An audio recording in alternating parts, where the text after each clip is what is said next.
ನಮಸ್ಕಾರ ಎಫ್ಎಂ ನ್ಯೂಸ್ಗೆ ಸ್ವಾಗತ. ಮೀಸಲು ಮತಕ್ಷೇತ್ರವಾದ ವಿಜಯಪುರ ಜಿಲ್ಲೆಯಲ್ಲಿ ಲೋಕಸಭಾ ಟಿಕೆಟ್ ಆಕಾಂಕ್ಷಿಗಳ ಪಟ್ಟಿ ದೊಡ್ಡದಾಗಿದೆ. ಸಮ್ಮಿಶ್ರ ಸರ್ಕಾರದಲ್ಲಿ ಜೆಡಿಎಸ್ ಪಕ್ಷದಿಂದಲೇ ಅಭ್ಯರ್ಥಿ ಸ್ಪರ್ಧಿಸುವ ಹಿನ್ನೆಲೆ ನಾನು ಕೂಡ ಟಿಕೆಟ್ ಆಕಾಂಕ್ಷಿ ಎಂದು ನಾಗಠಾಣ ಮೀಸಲು ಮತಕ್ಷೇತ್ರದ ಶಾಸಕ ದೇವಾನಂದ್ ಚವ್ಹಾಣ್ ಪತ್ನಿ ಸುನೀತಾ ಚವ್ಹಾಣ್ ಹೇಳಿದ್ದಾರೆ. ಜಿಲ್ಲೆಯಲ್ಲಿ ಈಗಾಗಲೇ ನಾಗಠಾಣ ಮೀಸಲು ಮತಕ್ಷೇತ್ರದ ಶಾಸಕ ದೇವಾನಂದ್ ಚವ್ಹಾಣ್ ಪತ್ನಿ ಸುನೀತಾ ಚವ್ಹಾಣ್ ಹಾಗೂ ದೇವಾನಂದ್ ಸಹೋದರ ರವಿ ಚವ್ಹಾಣ್, ಸುನಿಲ್ ರಾಠೋಡ್ ಹೀಗೆ ಹಲವಾರು ಲಂಬಾಣಿ ಸಮುದಾಯದ ಮುಖಂಡರು ಕೂಡ ಟಿಕೆಟ್ ರೇಸ್ನಲ್ಲಿ ಇದ್ದಾರೆ.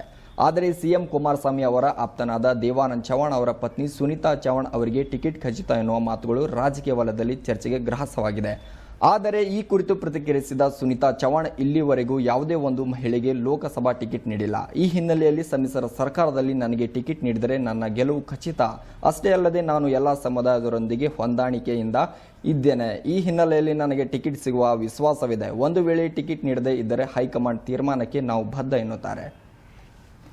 ಕೆಲಸ ಬಿಜಾಪುರ ಜಿಲ್ಲೆ ನಮ್ಮ ಬರನಾಡು ಜಿಲ್ಲೆ ಮತ್ತು ಈಗ ಸ್ವತಂತ್ರ ಸಿಕ್ಕಾಗಿಂದ ಕೂಡ ನಮ್ಮ ಜಿಲ್ಲೆಗೆ ಒಬ್ಬರು ಮಹಿಳೆಯರು ಇನ್ನುವರೆಗೂ ಟಿಕೆಟ್ ಆಕಾಂಕ್ಷೆ ಇಲ್ಲ.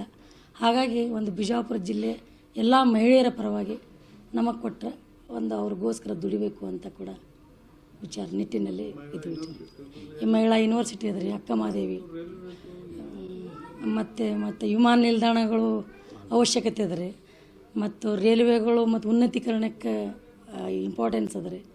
ಇದ್ರ ಬಗ್ಗೆ ಸಾಕಷ್ಟು ಮತ್ತು ಬರನಾಡು ಪಂಚನದಿಗಳು ಬಿಡುವಂತೆ ಬಿಜಾಪುರ ಜಿಲ್ಲೆಗೆ ಹೆಸರಾಗಿದೆ ರೀ. ಆ ನೀರಿನ ಒಂದು ವ್ಯವಸ್ಥೆಯನ್ನು ಕೂಡ ಮಾಡುವಲ್ಲಿ ಯಶಸ್ವಿಯನ್ನು ಮಾಡಬೇಕಂತ ಭರವಸೆ. ಟಿಕೆಟ್ ಸಿಗೋದು ಭರವಸೆ ಅಂತದ್ದು ಅದ ರೀ.